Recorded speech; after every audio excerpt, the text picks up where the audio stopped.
others are of the opinion that the situation has exposed the country to the increasing abandonment of their primary roles by parents, drop in the quality of education, and government poor funding to the educational sector. But all of these questions will be answered today because my guest is the Executive Director, YouthHub Africa. He works with a lot of youths, and I'm super excited that Mr. Rotimi Olawale is seated with us this morning. Good morning to you. Good morning. It's my pleasure to be here and to join you once again. Thank you so much for taking out time to talk to us today. Now, lots of questions in the hearts of Nigerians, a lot of concerns. In fact, throughout last week, Twitter was on fire because a lot of youth had a lot to say. Now, the first question I want to find out from you is, do we have a problem with the quality of education and its standards right now in the country? I think that, yes, we have a huge problem with the quality of education in Nigeria, and that's why we're seeing the results that we're seeing. And I would say it's an annual ritual where we come out and cry and say, oh, the results are poor. And then we repeat the same thing again and we expect to get different results. We're not going to get different results until we change the fundamentals. There's a huge problem with the educational system in Nigeria, and there are quite a number of things that have gone wrong over the years. And for me, the big buckets are very simple. The quality of education in Nigeria, especially public education, is very poor. Secondly, also, you look at JAMB, which is a computer-based test. Many of kids in public schools and in rural cities do not have access to computers. Many of them are using computers for the first time when they're doing the CBT. That's right. And so there's a technological struggle that they have to go through that we also need to interrogate with this JAMB CBT. I think it specifically puts some students at a disadvantage when you have to first struggle with the technology, but also then have to struggle with a time-sensitive examination. That's a second thing that we have to deal with. There's a third bucket, the elephant in the room, that we also need to examine, is that in many public institutions across Nigeria, in many states, the policy in public schools is that students don't fail, and so you shift them en masse year after year, class to class, and thereabouts. So you see people pass 19% in common entrance exam from primary 6, and then they get admission into JS1, and then you push them and push them and push them. 19% tells you that this person has no business with junior secondary. In junior secondary, but then gains admission, and then you push them and push them and push them. But then you want them to pass JAMB. How are they going to pass JAMB? Because the foundation of education is very simple. You don't understand English, you pass 10%, 20% in primary school English, tells you that the foundation of your English is very weak, because all of what you're going to learn in GS is going to require English language. That's right. Integrated science, chemistry, biology, physics, all of it, maths, everything will require English language. You don't understand maths, you will fail maths in primary school. All of the calculations you will do in secondary school requires mathematics. So if you don't have that foundational knowledge, and we kind of push you from year to year onto the final bus stop, then you don't expect any sort of magic. Also, you look at investment in education that we're seeing. Investment in education, although we've seen increased investment in some states in the amount that's been dedicated to education budget. But when you unpack these figures, it tells us that 90% of it is infrastructure development, construction. Rather than love construction. Let's construct new buildings. They in our schools. Now me build this one. I've donated. And you put a huge billboard in front. Exactly. They love construction. The bricks and mortars of what makes a good quality education: investment in teacher training, investment in curriculum, investment in the pedagogy on what supports the children to learn, investment in teaching aids and materials that helps kids to visualize what they're learning. You know, if we don't do this, kids are not going to learn. Investment in reducing the class size. You know, if you one teacher sits in a class and learn 40, 50 students, the opportunity to do personalized learning and to monitor each kid suddenly reduces. You know, so if you have smaller class size, the opportunity for one-on-one learning and to understand when a child is having difficulty in learning certain concepts and to provide personalized teaching for those kinds of kids, it becomes very limited. When you don't pay teachers regularly, you know, you hold them months and months of pay, they of course have to go and look for how to earn a living somewhere else. Attention is divided. They don't have the energy to concentrate on that. So it's a myriad of problems. If you don't solve that, you don't expect miracles in JAMB.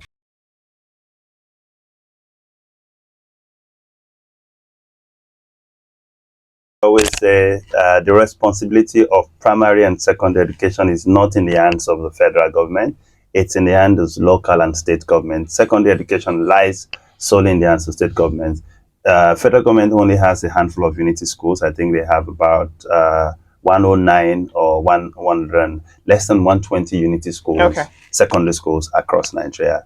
Perhaps also some agencies have secondary schools, a few more. Maximum federal government has about 300, 400 secondary schools. We have over 60,000 secondary schools in the hands of state government across the length and breadth of Nigeria. That's quite a number. That's over 95% of over 90% of secondary schools are in the hands of the state governors. State government. Then you have a big chunk also, I think about 20%, 30% of secondary schools in the hands of private in the private sector. So the bulk of the problem is actually states. Of states. So I agree 100% with him, and that's why I've been saying since morning that to unpack the educational issues in Nigeria, the big problem lies with state government. We've seen some states make more investment in education. Actually, I think that many northern states are now making bigger investment than southern states in education. You see double digits, 26%, Kaduna, Sokoto, a number of states like that making huge investment, but I must say a huge number of that is going into infrastructure rather than... I'm not saying infrastructure is not good, but we also need to prioritize. How do we... The important thing is focus on the educational outcomes, not focusing on what makes a governor shine. That's right. Or seek a second time in office. What are the educational outcomes that we want to see, and how do we measure that on a yearly basis? So if you put in this investment, you need to look at the investment. At the end of the year, how many kids are passing? How many kids are passing the entrance exam into JSS1? How many kids are passing? What is the rate of pass for year one? You know, and for JSS1 to move to JSS2, what's the cutoff mark? Is it 60%? Is it 70%? Is it 50%? How many people are passing? How many people are failing? What's the failure rate? And you also mentioned the issue with the CBT generally, and the world is moving fast. In fact, Nigeria is even trying to catch up as it concerns sitting for examination and not using paper and pen.